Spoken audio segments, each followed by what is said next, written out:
April 1945. The city of Berlin is nothing but fire and rubble. The world, as everyone knows it, is collapsing, torn apart by the final, desperate battles of World War II.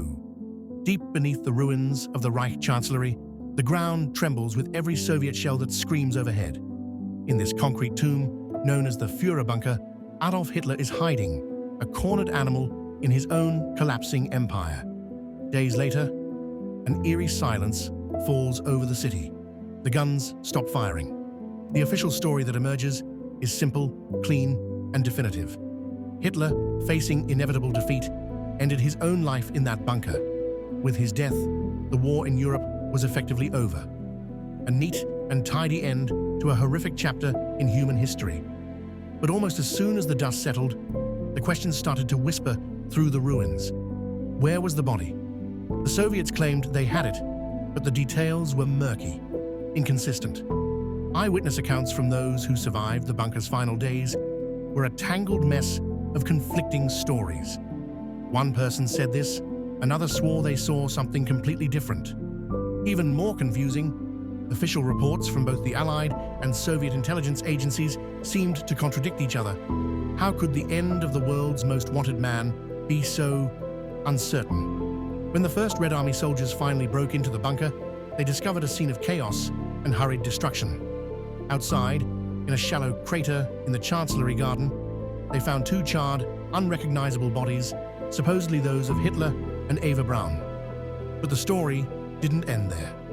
Joseph Stalin himself, the leader of the Soviet Union, publicly sowed seeds of doubt, claiming the evidence was unreliable and that Hitler could have escaped. He fed the growing conspiracy, perhaps for his own political reasons, leaving the world to wonder. And wonder they did.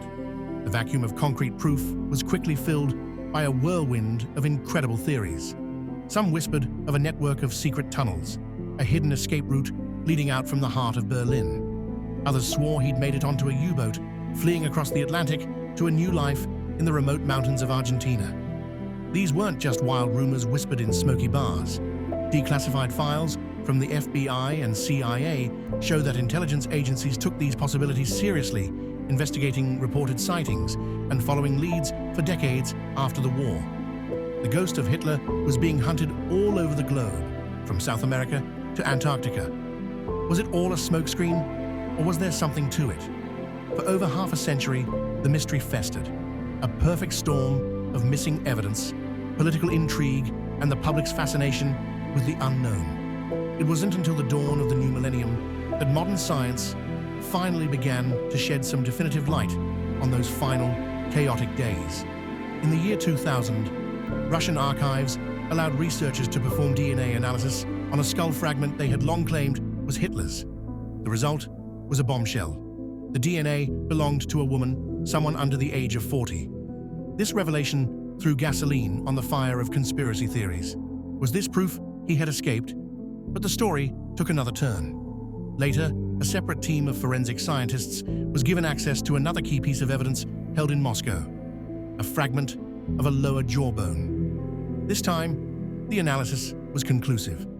Detailed examination of the teeth and dental work, including a very distinctive and unusual bridge, was a perfect match to the detailed dental records kept by Hitler's personal dentist. It was the kind of forensic evidence that's incredibly difficult to fake. The man who had this jaw died in 1945. So, after all the speculation, the secret files, and the false starts, did Hitler die in that bunker? The overwhelming weight of forensic evidence says yes, almost certainly. But the chaos of a collapsing empire, the frantic final hours, and the political games that followed left behind just enough smoke, just enough mystery to keep the fire of rumor burning for generations. It's a powerful reminder that every empire really ends twice. The first time is in the harsh light of reality, in the fire and the rubble. The second time is in our collective memory, in the stories we tell and the questions that linger. And sometimes, as in this case, the ghost lasts far longer than the man ever did.